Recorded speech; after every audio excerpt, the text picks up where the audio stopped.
Salut Marie, Salut. bienvenue à toi. On te reçoit aujourd'hui pour une émission qui s'appelle Colloquium. Merci d'avoir accepté notre invitation. Ah bah merci de m'avoir invité. Ouais, c'est un plaisir. Alors c'est assez drôle ce soir car on inverse un peu les rôles. D'habitude c'est plutôt toi qui poses les questions aux gens. Mais aujourd'hui c'est nous. Ouais, je suis troublée là. Ouais. Ça va bien se passer. Alors pour commencer, est-ce que tu pourrais te présenter s'il te plaît? Comme à l'époque Caramel, ASV, CVP ou non bah voilà, Marie, 35 ans. Animatrice de radio depuis 4 ans, j'ai fait d'autres trucs aussi avant, et puis dans l'absolu, voilà, je bosse dans l'éducation nationale, mais j'ai ma passion à côté, et Ok. c'est carrément cool. Et tu fais quoi dans l'éducation nationale? Je suis dans le domaine financier, Ok, voilà. ok, ça roule, ça roule. Alors ce soir, on va parler de toi, de ton parcours, de musique bien sûr, de ta vision de la scène et de ton expérience en radio et en booking. Si tu vas bien, on va commencer par ton parcours. Mhm. Euh, Quand as-tu commencé à t'intéresser à la musique? Oula, sachant que quand ma mère était enceinte de moi, elle faisait quasiment 15 jours avant que je naisse, elle se faisait des concerts de la Mano Negra. Donc je pense que j'ai dû le sentir. Voilà, j'ai dû le sentir. Et puis depuis toute petite, ma mère passionnée par Queen, par Led Zepp, j'ai toujours été infusée là-dedans, on Mhm. va dire. Donc j'ai commencé à m'intéresser à la musique depuis toujours au final. Et j'ai commencé à m'intéresser au métal petit à petit avec des rencontres que j'ai fait au fin collège, début lycée. Puis voilà, les choses se faisant, Ok. on commençait à avoir pas mal de concerts et puis voilà. Depuis, ça n'a pas changé, ça n'a Ok. pas bougé. Et t'es originaire d'où du coup? De Lille, Ok, de Lille. Donc voilà. concert dans la région lilloise, etc. Exactement. Ok, Ouais, ouais, ça ouais. roule. Et quels ont été les groupes qui t'ont marqué et les styles musicaux justement qui t'ont... Ouh là là. Depuis quand, à partir de quand Ah, toute période confondue. Depuis toujours, toute période confondue. Et les groupes ou les concerts ou... Les groupes, on va Alors parler les des groupes, ouais. groupes, moi mon groupe d'amour depuis toujours c'est Queen, Mm. parce que voilà, j'ai grandi avec ça, j'ai jamais eu la chance de les voir en même temps, vu le moment où ils ont arrêté avec Freddie Mercury. Voilà, j'étais encore trop jeune, mais j'ai vu à 2 reprises, et je vais encore revoir logiquement l'année prochaine, Gary Mullen and the Works, qui est le sosie, le groupe avec le sosie vocal et physique Oui, de Freddie Mercury, et avec des musiciens de ouf, et du coup, je me rattrape comme ça. ok, ouais. Voilà. Et puis sinon, j'ai plein de groupes de toujours, mais on va dire que les premiers concerts un petit peu rock metal que j'ai fait, c'était plutôt rock que metal, on va dire. C'était Muse et Placebo en 2000. Ok, ouais. Voilà. Et puis petit à petit, j'ai commencé à m'orienter un petit peu de voir des choses un petit peu plus métal à l'époque. C'était la vague néo-métal, donc Mhm. forcément, il y avait énormément de concerts dans la région lilloise, notamment une asso qui s'appelait Alien Asso, qui faisait des concerts à la MJC Saint-André. Alors là, il y en avait tout le temps, et du coup, on se rinçait à ça, quoi. Concert, Ok. concert, concert, concert. Ok, donc la transition s'est faite avec Placebo. On peut le noter. Placebo, Muse, pareil, des concerts genre Jamiroquai, enfin voilà, et puis petit à petit, voilà, j'ai pas eu un grand frère ou une grande sœur qui m'a fait découvrir le métal. J'ai commencé à écouter, parce qu'à l'époque, mine de rien, le néo, c'était quand même hyper populaire, et puis on se partageait beaucoup de choses entre collégiens, lycéens, et j'ai commencé à acheter de la presse spécialisée, puis je me suis dit, tiens, je vais écouter tel ou tel truc. Il y avait encore des émissions, enfin, il y avait des émissions de radio, une émission de radio sur le Move aussi, où ils faisaient découvrir pas mal de choses. Il y avait encore une émission sur MCM qui s'appelait, avec des clips, qui s'appelait Total Metal, Ultra Ouais. Metal, et du coup, c'était, les bonnes occasions de faire de la découverte. Et puis après, de creuser, si on avait envie de creuser, et puis voilà, quoi. Et justement, qu'est-ce qui t'a donné envie de creuser cet univers de musique extrême? Ben, je sais pas, je crois que c'était juste ce qu'il me fallait. J'ai pas forcément. Je saurais pas forcément dire quel était le déclencheur, mais je crois que c'est ce qu'il me fallait à ce moment-là, tout simplement. Ok. Voilà. Ok, tu partages souvent tes découvertes par thématique via les réseaux sociaux, Ouais. parce qu'on se connaît quand même un petit peu, hein. Via des thématiques comme Blast of the Day, Discover of the Day, Cover of the Day, Bah Son ouais. of the Day, tu Mhm. vois. Ce qui démontre quand même une grande culture musicale, et on aurait aimé savoir d'où vient cette soif de découverte en fait.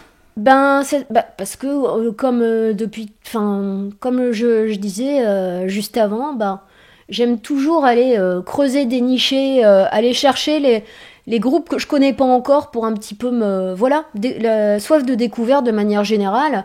Et puis aussi, je me dis quand je me dis tel groupe, ben ça sonne, c'est bon, c'est bien Mm. fait. Et ben le partage aussi, quoi. Voilà. C'est D'où ça, parce que les. ça reste rare justement les personnes au bout d'un moment, même en vieillissant, qui vont aller vers la découverte d'autres projets, d'autres sonorités, d'autres groupes. On a tous plus ou moins nos groupes de chevet, ceux qu'on aime, etc. On aime bien retourner dessus, mais c'est quand Mhm. même assez rare, je trouve, de rencontrer des personnes qui ont cette soif de découverte et de partage en fait, justement, tu vois. Après, pendant un temps, j'étais un petit peu en mode trop de découverte, tu la découverte. Mm. Parce que voilà, il y a un moment, on n'arrive plus à. On ingère tellement de choses nouvelles qu'on n'arrive plus à les apprécier à leur juste mesure. Et du coup, ben, il y a un moment, il faut arrêter, il faut essayer de calmer et puis d'apprécier les choses à leur juste valeur. Mais après, c'est aussi quelque chose, vu que voilà, je fais de la radio. Mm. euh, j'ai toujours à cœur de découvrir des nouvelles choses pour proposer des nouveautés ou des nouveaux groupes à passer à l'émission, voilà. Donc c'est aussi ça qui a été une impulsion pour. Ok, Enfin, je ouais. l'avais déjà avant, mais c'est une impulsion que j'ai du coup. Ouais, ça a aidé C'est en un, fait, c'est un- ok, ouais. ouais, puis c'est un petit peu, c'est devenu un petit peu un réflexe, mais réflexe plaisir. C'est pas Mm. quelque chose de, voilà. Ok. Et je te connais également une grande appétence pour la musique live. Oui. Hein. Et les festivals, évidemment, on en parlait justement tout à l'heure hors caméra. Euh, on se demandait si tu pouvais nous donner, en fait, alors ça va être compliqué comme question, hein, je te préviens, euh, Ok. ton top 3 de performance live. Euh, ouais. Je peux pas avoir un top 10, non, un top Ah 3. Allez, on peut aller à top 5 si tu Un veux. top 5. Alors, dans mes premiers, j'ai King Crimson à Anvers. J'aurais aussi. Ah, là, ça demande réflexion, du Ah coup, ouais, je suis un peu ouais. prise. À chaud, à chaud. Ouais. Euh,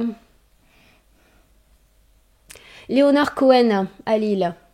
Un truc de fou. Mhm. Incroyable. Euh,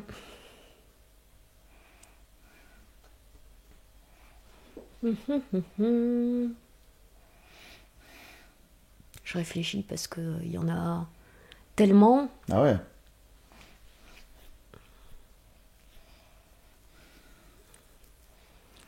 Euh, Venus Concept à Ed Boss. Avec le Ouais, fameux boss. bassiste de Brutal. Dan Lilker, Ouais. Kevin Sharp. C'était un concert génial. Bah, t'avais pu parler avec eux, non, il me semble. Ouais, un Ouais. petit peu, ouais. Mm, mm. Et puis une dernière, allez.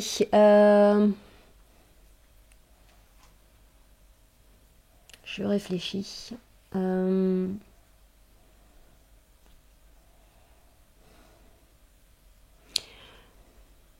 Psychophytolo Yepper. Ah, Ouais. hardcore et hardcore. Bah, c'était première fois que je voyais Psychophytol. Ouais, C'était mon grosse premier claque. slam et du coup, c'était Ah, mon. bah, justement, on va en parler Et de c'était. tes grandes caractéristiques. Ah, j'ai des Euh, caractéristiques. Mais c'était pour la sortie de quel album, du coup? C'était en 2015, donc c'était pas pour la sortie. C'est Death to Tyrants, non? Je ne connais pas suffisamment leur Ah, ok. discographie pour. Mais c'était un chouette moment. Et puis, Ouais, grosse Psychofitol en patate, live, à chaque fois, c'est la bonne humeur, les bonnes vibes. Et du coup, voilà, c'était quelque chose de...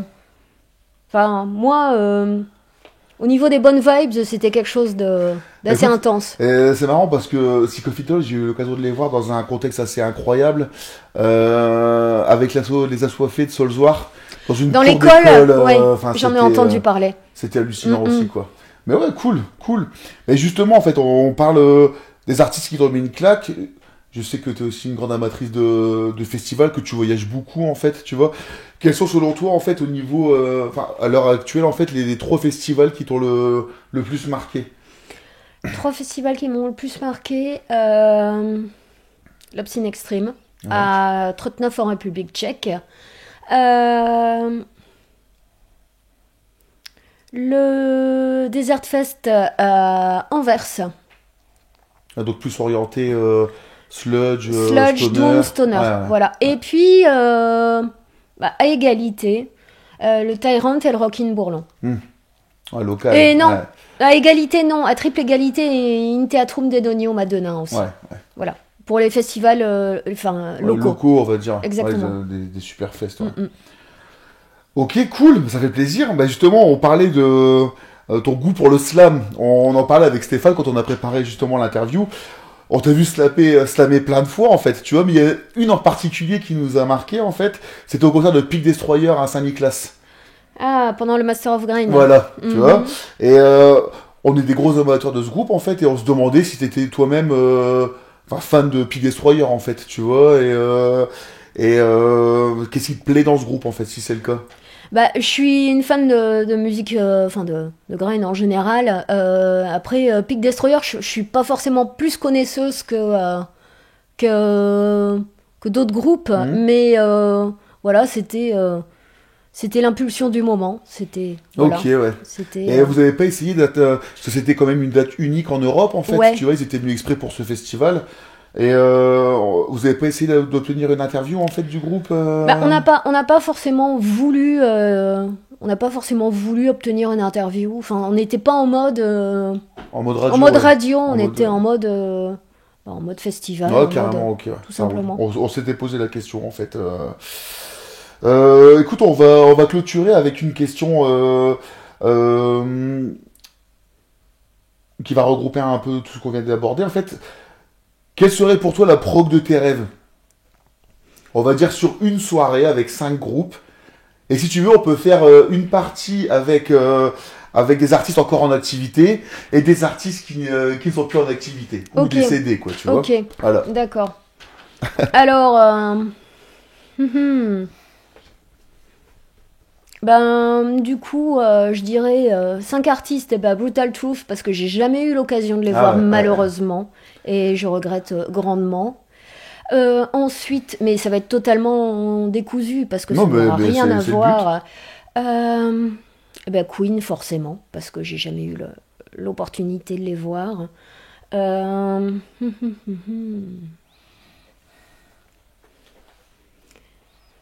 Encore une fois, une question qui va faire des blancs. Ouais. Euh,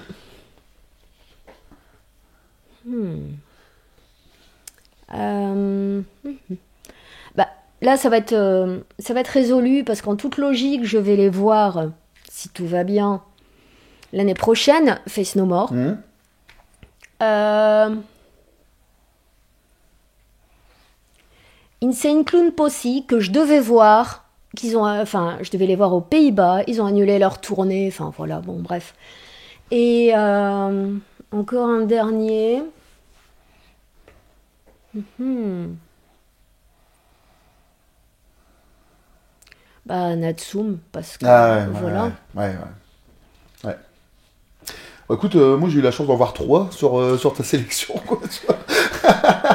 Enfin, 3. J'ai vu la reformation de Nazum pour l'anniversaire de la mort de Ouais. Miesco, justement, au Hellfest. C'était vraiment Mhm. terrible avec le chanteur de Rotten. En Bon, 2014, c'était en 2014. Ouais, d'accord. 2014, c'est ça, c'était les 10 ans de la mort de Ouais. Miesco. Ouais. Brutal Truth, ils ont joué à la Louvière en Belgique dans un Je petit sais. café-concert Mm-mm. et c'était de la folie, quoi, tu vois. Et puis Face No More. D'ailleurs, on a chez nous, dans notre garage, la plus lourde setlist de l'histoire de Brutal Truth, qui, en fait, c'est Max qui l'a récupérée. C'était sur une espèce pas de table, mais de trucs de tréteau. Ils ont écrit leur setlist là-dessus, et puis Max, il a récupéré, il s'est baladé toute la journée. Ah ouais. Le truc, il fait ça, voilà. La vraie setlist. Ah ok, bah carrément. Bah écoute, on a pu voir à quel point justement t'étais impliqué justement dans la musique, à quel point t'aimais ça, on était curieux de tout ça quoi. On va passer maintenant, si tu le veux bien, à ton implication dans la scène, parce que c'est aussi une part importante de ton activité, on va dire. À quel moment as-tu commencé à t'impliquer de façon particulière dans le terreau underground? Alors, c'était à la base une rencontre avec... et puis je lui fais un gros bisou voilà, si il regarde, enfin, si il voit cette interview, s'il écoute cette interview. Nico, à l'époque, Chaotoxin, qui est devenu après Xenocorp. Je ne sais plus exactement comment on s'est rencontrés, parce que ça fait quasiment 10 ans. Mais en fait, c'est comme ça que j'ai commencé à donner un coup de main en tant que bénévole pour cet orga-là, qui faisait énormément de concerts à l'époque, notamment dans une super salle, La Rumeur, à Lille. Café-concert, voilà. Et donc, c'est ça qui m'a commencé à me donner l'appétence enfin voilà, participer à ça, ne serait-ce qu'à un tout petit niveau, et voilà. Ça a commencé comme ça, et ensuite Nico a arrêté de faire des concerts, donc j'ai voulu reprendre un petit peu en faisant ma propre asso avec des amis qui s'appelaient Fat Noise Gigs. On n'a pas fait énormément de concerts, mais on a fait des concerts cool quand même. Et ensuite, dans différentes salles, hein, que ce soit donc à La Rumeur, que ce soit au Biplan, des salles de Lille quand même assez reconnues, voilà. Et puis après, j'ai rejoint un petit peu de temps en temps Riff Eater, qui n'est non seulement une radio, mais aussi une orga de concert, voilà. Ouais. Est-ce que déjà dans cette période où tu as commencé à t'impliquer, on va dire, dans l'organisation de concerts, tu as eu des événements marquants, des choses des artistes qui t'ont marqué? Je me rappelle tout particulièrement d'une super rencontre avec un groupe qui n'existe plus depuis, mais qui s'appelait Psychophagiste. Un groupe italien. Et on a fait ça à la Rumeur. Bon. À l'époque, beaucoup de Dordil, donc le Dordil, pour celles qui connaissent pas, c'est des dates qui sont à la base pas prévues dans une tournée de groupe. Donc c'est un petit peu, pour éviter qu'ils aient une journée off sans rien faire, ils passent dans un coin, et on leur propose de jouer, et c'est aux entrées, voilà. Chapeau, ouais. Mais ça leur permet, pas forcément, mais ça permet de passer une bonne soirée dans un chouette endroit avec du public, et voilà. Et ce soir-là, malheureusement, on a fait que 3 entrées payantes pour ce groupe, mais j'ai encore contact avec Federico de Psychophagiste, qui depuis a rejoint Doomstar Booking, et il me dit toujours qu'il se rappelle, parce qu'à l'époque on se disait on fait le bon accueil, donc pour les groupes étrangers, même pour les groupes français, on fait l'accueil du coin, donc une bouteille de vin et un vieux Lille. Et du coup, eux ils ont été tellement marqués par ça que ils ont dit il n'y avait pas grand monde, mais franchement, on s'est senti on s'est senti bien accueillis, et ils ont adoré leur soirée, alors qu'il n'y avait pas un chien, et voilà. Moi, c'est le truc qui m'a le plus marqué, au final. Ouais, une bonne rencontre, en fait. Une vraie bonne rencontre, clairement. Ouais. Bien sympa. Et du coup, tu nous parlais justement, donc t'es passé par Chaotoxin. Il y a un petit moment, justement, on en parlait tout à l'heure avec Fight Nose Geek, où tu as commencé à faire... Et tu rejoins Riff Eater, l'émission de radio, et l'orga de concert. Peux-tu nous présenter Riff Eater? Alors, Riff Eater, ça a commencé... alors, je ne saurais pas exactement dire. Je crois que ça a commencé par l'émission de radio, parce que Riff Eater, ça fait 10 ans que ça existe. Max qui a commencé à faire ça, puis ensuite il y a eu d'autres personnes qui ont rejoint la team. Et les orgas de concert, je crois que ça a commencé. Je voudrais pas parler et dire des conneries, mais ça a commencé à bien. À faire pas mal de concerts en 2000. Je vais dire une date 2013, mais je suis pas sûre parce que là il faudrait que je.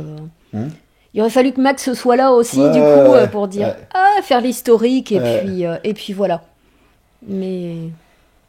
Ok, et du coup, tu me disais que c'était une émission de radio qui se passe sur Radio Boomerang, donc une radio associative. Une radio associative, donc pas une web radio, mais une radio onde FM. Enfin, maintenant, même si c'est plus vraiment des ondes FM, maintenant, c'est la DAB+, la radio numérique terrestre, ils sont en train de.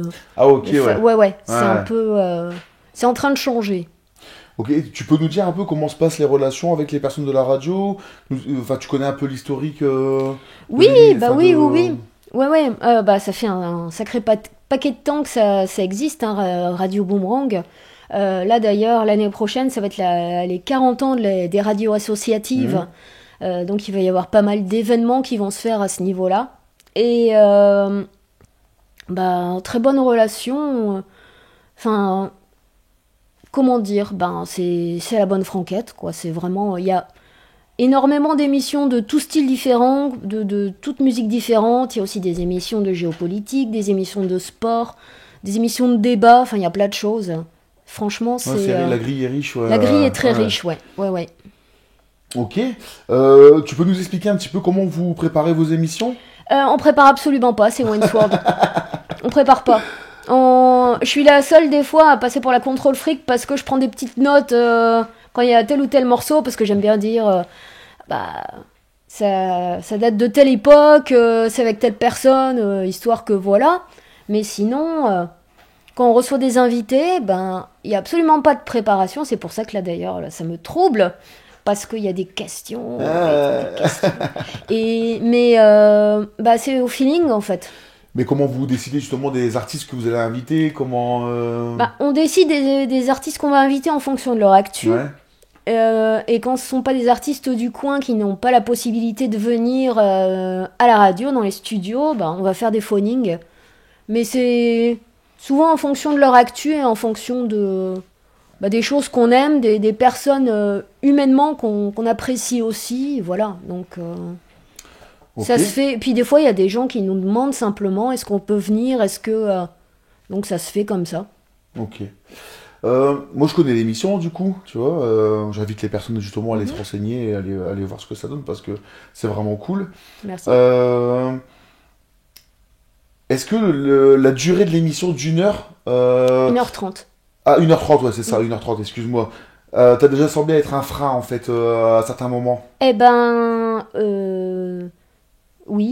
Oui, parce que des fois, ça pourrait durer 3 heures, quand on est en pleine discussion à bâton rompu, et puis souvent quand quand on n'a pas de groupe à recevoir, c'est pas un frein, parce qu'on se cale, on met on essaie de mettre pas mal de nouveautés pour faire découvrir des groupes aux gens, et donc là, c'est plus simple. Mais quand il y a un groupe, et en général, quand il y a un groupe, on fonctionne comme ça, on aime bien leur demander qu'ils ramènent leur sélection. Donc, les choses qui leur plaisent, qui les ont influencés, et que ce soit en mode carte blanche. Mais souvent, quand on commence à discuter, c'est dur de s'arrêter, et souvent on déborde, ou on a envie de déborder, et donc, il y a toujours ce frein de l'heure et demie, mais là, on a fait pendant le confinement, du coup, des émissions de chez nous, et on a vachement colorié en dehors des traits. On a dépassé d'1 heure des fois, mais bon, on a pu quand même faire en sorte que ça soit calé, même en direct. Enfin, là du coup c'était un différé direct, mais que ce soit calé à la radio, et à chaque fois aussi on le met en podcast, donc sur notre page Mixcloud, et puis sur les réseaux sociaux, voilà. Donc c'est un frein des fois, mais c'est pas non plus... hyper handicapant. Ah, ok. Est-ce que tu as du coup des interviews qui t'ont marqué, d'autres qui auraient pu te décevoir, au contraire, en fait, des artistes que tu voulais vraiment recevoir, et puis... Bah, là, il y a récemment une interview qu'on a fait en phoning, parce que c'est quelqu'un qui n'est pas de la région, qui m'a assez marqué.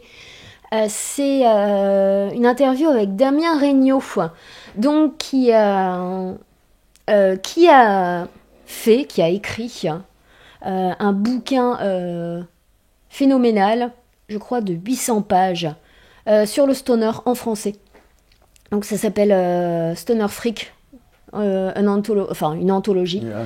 Et en fait, il a interviewé énormément de groupes de tous les pays du monde. Enfin, c'est une espèce de bible avec des interviews, avec une discographie à faire. Et ça m'a assez marqué parce que, bah voilà, c'était un quelqu'un qui est pas musicien, mais qui propose quelque chose, un média, voilà, un livre. Et c'était très intéressant de le recevoir pour discuter avec lui de la conception du bouquin, de comment il s'est... Ouais, gros travail, ouais. Oui, voilà, un gros Ouais. travail avec une campagne du coup de financement, enfin forcément parce que il y avait... Enfin, voilà. Donc ça m'a pas mal marqué aussi.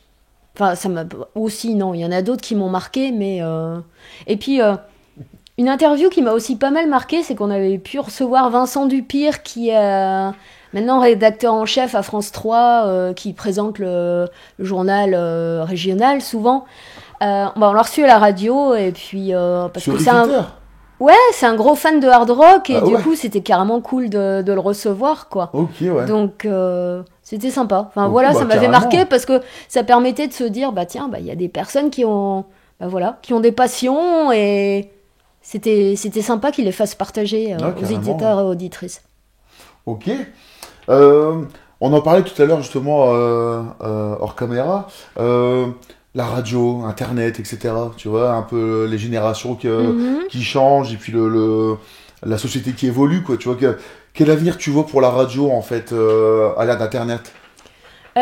Pour la radio hertziane, du Ouais, coup, c'est ça, ouais, voilà. tu vois. Ben, j'espère que ça va continuer. Mhm. Euh, Bah, tout simplement, je pense que les générations nouvelles, dont les parents n'ont pas forcément écouté et transmis cette passion de la radio, ça peut être un peu plus compliqué parce que c'est des personnes qui grandissent avec les podcasts, la web radio, les YouTube, enfin, etc. Et du coup, comment réussir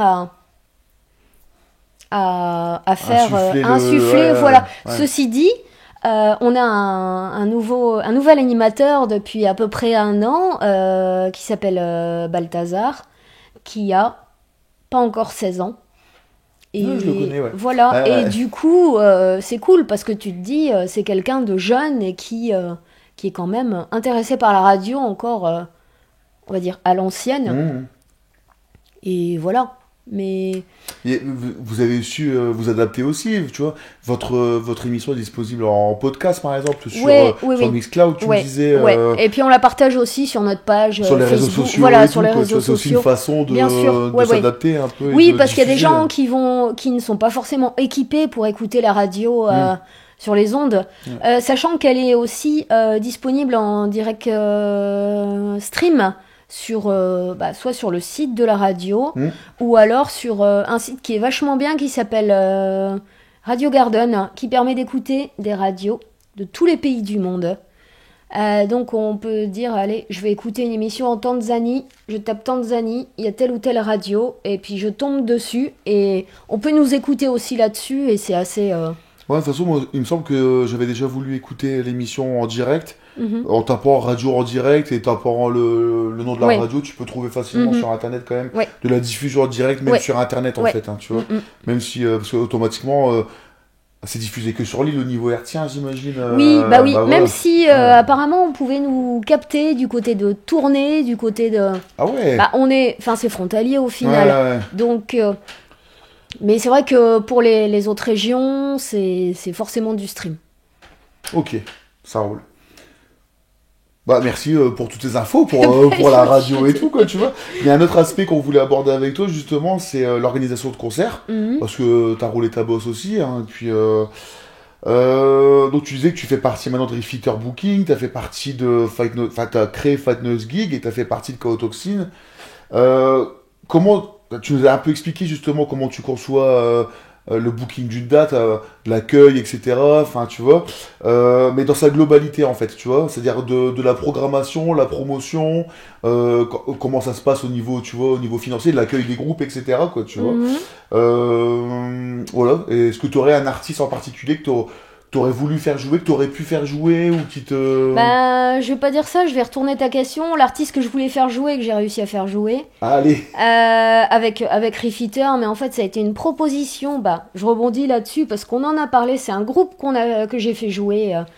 Donc Psychophagiste, Ah, ok, donc ouais. Federico qui est devenu booker chez Doomstar, qui m'a proposé un jour, et c'était quelque chose que j'aurais voulu faire depuis de nombreuses années. Marie, je te propose Noisem et Corrupt Moral Altar. Et alors là, ben, j'en ai parlé à mes comparses et ben, allez, on y va. Voilà. Donc c'est ce que au final, c'est ce que je voulais faire et je l'ai fait. Ok, ouais. Donc Alors justement, c'est ce que... comment t'as organisé ça? Comment se sont passées les négociations? Bah, il Comment n'y a s'est pas passé vraiment eu de négociation au final. J'en ai parlé à Doug, que j'embrasse, qui est vraiment celui qui chapeaute vraiment les dates au sein de Refitter. Et bon, ça a été tout simple au final, hein. Ça a été tout simple. Et c'était sur leur parcours de tournée. Hmm. Et donc, bah, voilà. Et vous aviez fait ça où du coup? Au Bobble Au à Bobble à l'époque. Ouais. l'époque, ouais. Qui est maintenant devenu la Brad Cave La Brad sur Cave, l'île. enfin qui a changé d'endroit Ah, et c'est qui est ça, devenue qui la est sur Brad l'île Cave. maintenant. Bah c'était sur l'homme Lambersart Hmm. et c'est maintenant sur l'île effectivement. Ok, bah du coup, j'avais une question par rapport à ça aussi, tu vois, si tu avais réussi à créer des liens avec des programmateurs ou des groupes à l'étranger, tu viens nous expliquer que c'était le cas, tu vois, en Ouais. l'occurrence, grâce à un groupe que tu avais fait jouer à Mm, mm, l'époque, tu as eu un contact pour faire jouer des mm, groupes qui mm. te faisaient vraiment plaisir, donc on a vraiment cette notion de réseau, quoi, tu vois, enfin, qui revient, quoi. Et j'imagine qu'on t'envoie aussi des nouveautés à la radio, où vous diffusez des trucs qu'on vous envoie, enfin, des labels ou Des des... trucs qu'on nous envoie, enfin on a des c'est par mail, hein, Hmm.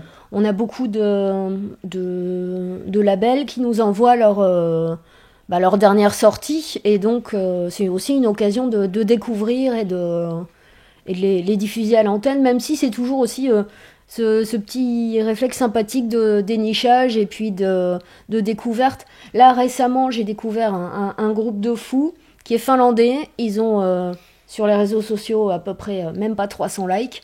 C'est un truc de fou. Ça s'appelle Black Totem et j'en ai pas encore diffusé à la radio, mais je vais le faire parce que c'est pas forcément... C'est des coups de cœur en fait. Hmm. On n'est pas, on se dit pas, bah il y a tel label qui nous a envoyé tel truc, faut le passer.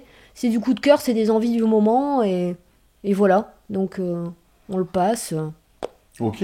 Et tu dis, du coup, ça se passe beaucoup par mail. Vous avez pu, comme à l'ancienne, tu sais, les groupes qui envoyaient leurs démos par la poste, Ah mais etc. il y en a encore, il y en a encore, il Ok, y en a ouais. encore effectivement. Même si c'est de plus en plus de beaucoup de labels ou de ouais de labels qui nous envoient Hmm. les dernières sorties. Donc c'est par mail et donc des streams comme ça qu'on peut télécharger et qu'ensuite on peut diffuser. Souvent c'est ne pas diffuser tel morceau Ah, parce que ok, c'est pas encore ok, ouais, sorti. ok. Donc on se tient à ce qui peut être diffusable. Hmm. Parce qu'il me semble que vous diffusez en plus différents supports. Vous pouvez diffuser du vinyle, Ah vous mais on pouvez peut tout diffuser. Ouais, diffuser, c'est on ça, peut ouais. diffuser de Ouais. la cassette, on peut diffuser du vinyle, on peut diffuser des CD, et on Hmm. diffuse aussi beaucoup de choses, vu qu'il y a pas mal de nouveautés via les plateformes. Ouais, ouais. Voilà. Ok, ouais. Ça roule. Ça roule, bah merci à toi. Il y a un autre sujet qu'on voulait aborder, quoi, tu vois, on en a parlé un petit peu tout à l'heure aussi, quoi, tu vois. Je sais qu'on devrait même pas avoir à en parler, mais la réalité nous prouve régulièrement le contraire, hein. Euh, la scène met souvent en avant un côté safe, hein, du moins certaines orgas, mais comment ça, de la société, des témoignages d'agression euh, misogynes, racistes, LGBT+, phobes ne manquent pas, tu vois. On aurait aimé savoir quel regard tu portes sur ce sujet et comment lutter contre selon toi. Bah, c'est comme exactement ce que tu disais, moi ça me fait chier d'en parler, parce qu'on devrait même pas avoir à en parler, parce que pour moi c'est... Enfin, c'est un sujet, enfin c'est malheureusement un sujet que, enfin pour moi ça n'a même pas lieu d'être. C'est tout, c'est voilà. Et alors comment lutter contre? Je ne sais pas concrètement. Même si il y a beaucoup de paroles qui s'est libérées récemment dans tout type de milieu, que ce soit au niveau, on a vu le MeToo, aussi toute la parole qui s'est libérée au niveau du cinéma, au niveau même de la musique avec Music Too. Il y a pas mal de gens, de nanas qui ouvrent leur gueule, de mecs aussi en marge, hein, même si faut pas oublier que des agressions sexuelles et il y en a aussi envers les mecs, même si la parole est encore plus dure au final à délier. Mais je trouve qu'on est quand même dans un... Surtout depuis... c'était peut-être pas le cas il y a 10 ans, mais on est quand même dans un milieu assez ouvert. Et surtout, après, j'ai jamais fait de gros fest parce qu'on a eu des témoignages de choses où Hellfest. Exact, Voilà. exact. Ouais. Moi, j'ai jamais fait de gros fest, mais je pense que dans tout rassemblement, avec énormément de gens, il y aura toujours des personnes nauséabondes et des comportements nauséabonds. Mais quand je fais une simple comparaison. Je vais prendre un Dour. Je vais prendre un Obscene Extreme. Donc un milieu plutôt électro et un milieu metal punk crust. Je trouve que c'est beaucoup plus safe, inclusif, militant aussi. Et de fait, on va avoir tendance à se sentir plus en sécurité. À l'Obscene, du coup. Oui, Ah, bah ouais, oui. voilà. Ouais. C'est... Bon, après, c'est à l'étranger. Mais je trouve que... Voilà, on se sent sécurité. Ouais, bah, je suis Franchement... plutôt d'accord avec toi par rapport à ce que j'ai eu l'occasion de le faire, ce festival. Bah, les deux, justement, j'ai eu l'occasion de les faire. Donc, Après, je sais pas vraiment comment ça se passe quand on est une musicienne, parce que moi je le suis pas.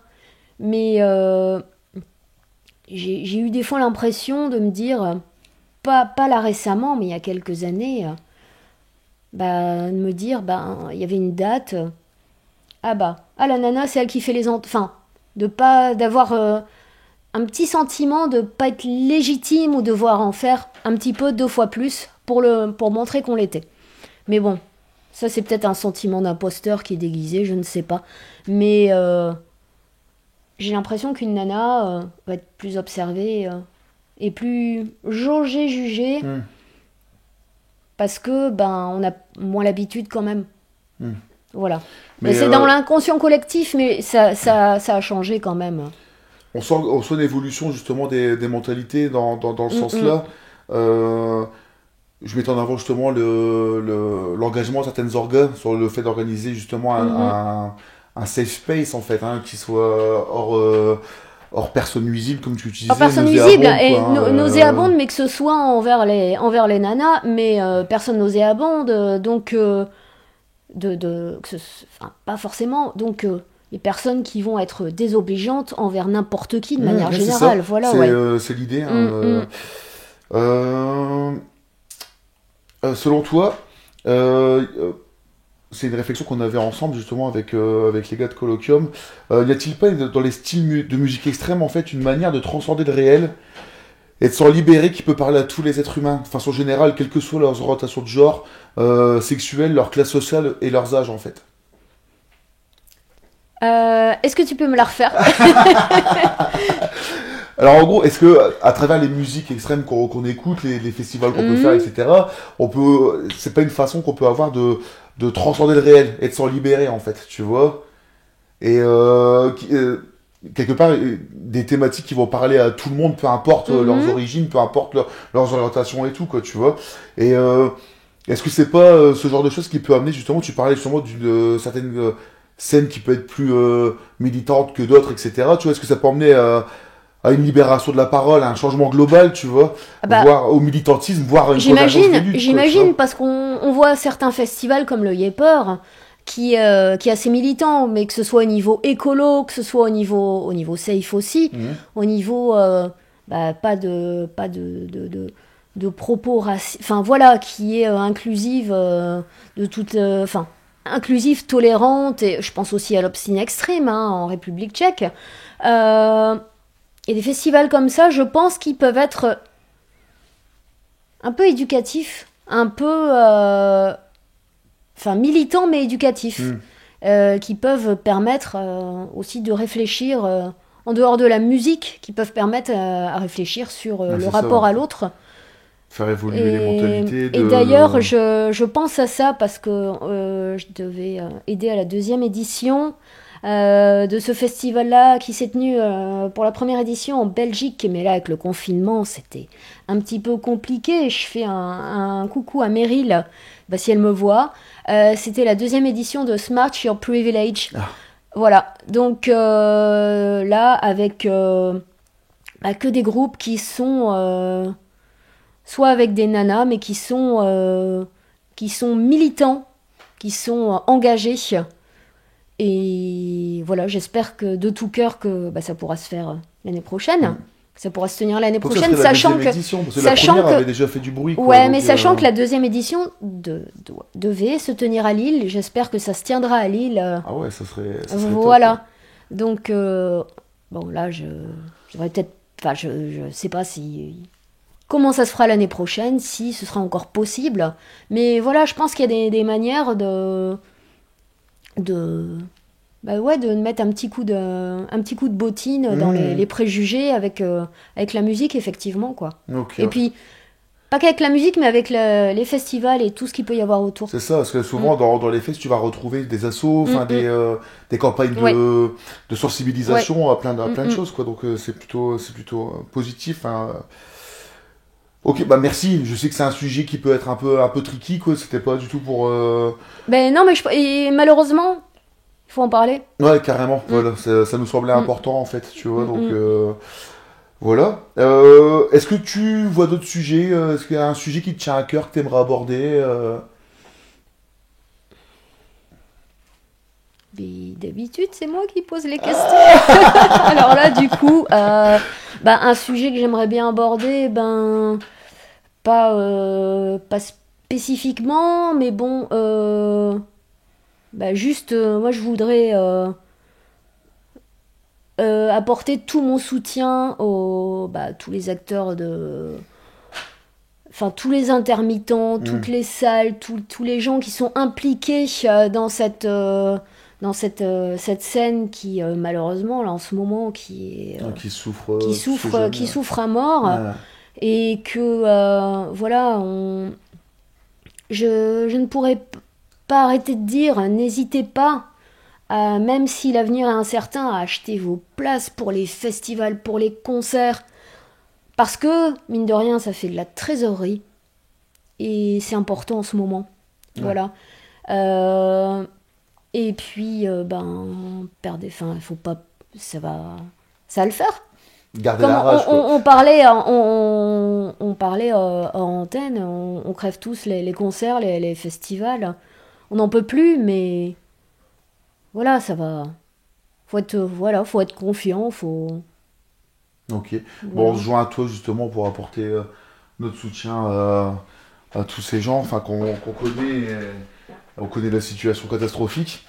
Écoute, on arrive à la fin de l'interview. On te remercie grandement d'avoir accepté de participer. On espère que ça a été pour toi. Encore un grand merci. Oui, ça a été plutôt bien pour un premier crash test. Ça va, je suis pas encore tombée en syncope, donc voilà. On a une dernière question en fait qui va sûrement devenir une question classique en fait, pour tous les invités qu'on aura la chance de recevoir. Pourrais-tu nous conseiller 3 albums 3 albums récents, 3 albums pas récents, 3... Comme tu veux. Alors moi je vais vous conseiller un groupe de fous que j'ai découvert de manière totalement improbable, parce qu'il y a... je vais d'ailleurs vous conseiller cet album-là aussi, le dernier Bénédiction. Qui est vachement cool. Mais quand on regarde un clip du dernier album de Bénédiction, on voit un gars qui porte un t-shirt Cardiacs. Et alors là, vous allez voir Cardiacs, qui est un groupe qui n'existe plus, mais qui a commencé fin 70. C'est un truc de dingue. Mike Patton dit qu'il a été influencé par Cardiacs. Si vous aimez Gong, si vous aimez Oingo Boingo, Vous allez, vous allez, vous allez pleurer de joie tellement c'est exceptionnel. Voilà. Et puis un troisième, en découverte, vu que voilà, on est là-dessus, et allez écouter le dernier Venomous Concepts, Politique versus Erection. Je savais Il même est pas qu'ils bien avaient aussi. ressorti un album. Ça fait pas très longtemps. Ok, ça roule. Merci à toi, Marie. Merci beaucoup. Merci pour l'accueil. Merci pour. C'était un plaisir. À bientôt. À bientôt. Salut.